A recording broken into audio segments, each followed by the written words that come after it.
Halo Mas, jadi saya kan kemarin udah bilang ya kalau misalnya kita tuh butuh aplikasi buat membantu pelayanan masyarakat. Bisa dikerjain kan? Oh iya bisa Pak. Saya udah jelas kok dari penjelasan Bapak kemarin. Jadi saya seperti aplikasi biasa ya Pak ya. Jadi websitenya website desa standar, nggak terlalu sulit. Iya, kurang lebih begitu. Yang penting nanti bisa digunakan warga. Oke Pak, saya paham. Saya kerjakan langsung ya, nggak usah lama-lama diskusi. Lagi. Terima kasih Pak.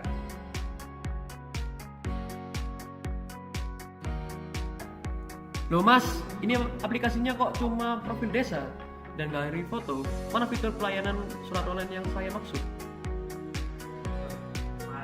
Kemarin Bapak cuma bilang aplikasi desa, saya tidak sebutkan soal fitur layanan suratnya. Jadi ya saya buat sesuai pemahaman saya saja. Tapi kan maksud saya udah jelas loh, padahal buat bantu layanan masyarakat desa loh. Gimana sih? Tapi kan Bapak bilang nggak bilang detail, jadi ya saya kira cuma tampilan informasi biasa biasa aja. Masalah yang terjadi tadi bukan karena teknis aplikasi loh, tapi karena komunikasi yang salah sejak awal. Dari teori komunikasi, sebuah pesan itu harus melalui tahapan yang jelas. Mulai dari penyampaian pesan, pengkodean, sampai diterima dan dipahami oleh penerima. Nah, dalam kasus tadi, itu ada beberapa kesalahan. Yang pertama, tidak ada klarifikasi pesan, jadi klien berbicara umum dan developer langsung mengiyakan tanpa memastikan maksud pesan tersebut itu apa. Yang kedua, asumsi sepihak. Jadi maksudnya kedua pihak itu merasa saling paham tanpa adanya umpan balik untuk memastikan pesan diterima dengan benar atau tidak. Yang ketiga, tidak mempertimbangkan gangguan komunikasi seperti perbedaan sudut pandang dan istilah teknis yang tidak dijelaskan. Yang keempat, yaitu tidak adanya dokumentasi komunikasi sehingga tidak ada kesepakatan yang bisa dijadikan acuan kerja. Yang terakhir, yang kelima, yaitu komunikasi profesional itu bukan sekedar mendengar lalu menjawab, tapi mencapai pemahaman yang sama melalui klarifikasi, umpan balik, dan kesepakatan.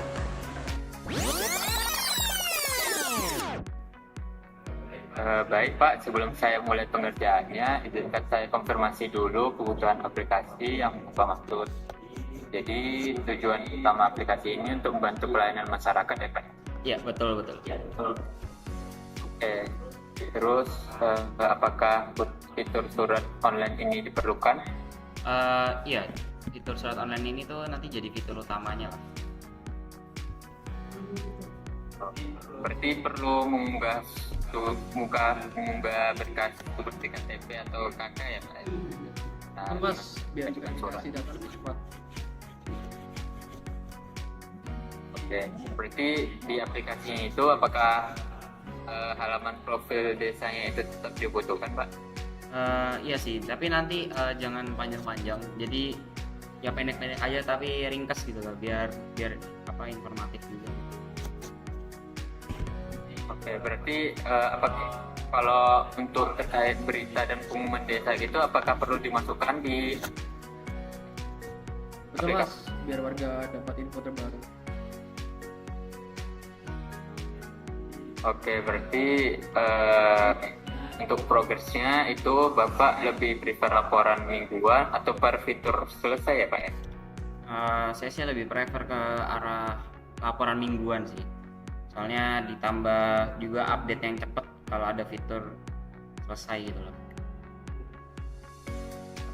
Oke Pak, berarti saya coba rangkum ya Pak ya. Berarti kita aplikasinya itu memiliki fitur surat online dengan mengunggah KTP atau KK gitu, terus ada profil desa dan berita atau pengumuman di desa. Terus juga untuk usernya itu untuk warga dan admin desa ya Pak. Terus juga pelaporan pengerjaannya itu mingguan dan ada update saat fiturnya selesai. Berarti apakah ini sesuai Pak dengan yang kita bicarakan tadi? Ya udah aman Pak, sesuai Pak. Jadi sekarang cara komunikasinya juga udah jelas, jadi ya bisa dilanjutin sih. Oke, siap Pak. Saya kirim dokumen ringkasannya kebutuhan hari ini. Jadi mulai jadwal progres mingguan kita mulai dari pekan ini ya Pak. Iya. Oke, terima kasih Pak. Nah, dari dua versi komunikasi tadi, kita belajar bahwa permasalahan dalam dunia kerja profesional itu bukan hanya tentang kurangnya kemampuan dalam bidang teknis aja loh, tapi komunikasi yang tidak efektif itu juga jadi masalah. Dalam dunia teknologi informasi, komunikasi itu bukan hanya tentang kemampuan dalam berbicara, tapi komunikasi itu tentang memahami kebutuhan, menyamakan persepsi, dan membangun kerjasama. Itu sebabnya komunikasi itu masuk dalam kompetensi profesional teknologi informasi bersama dengan etika dan tanggung jawab kerja. Komunikasi profesional itu sendiri selalu melibatkan 3 hal.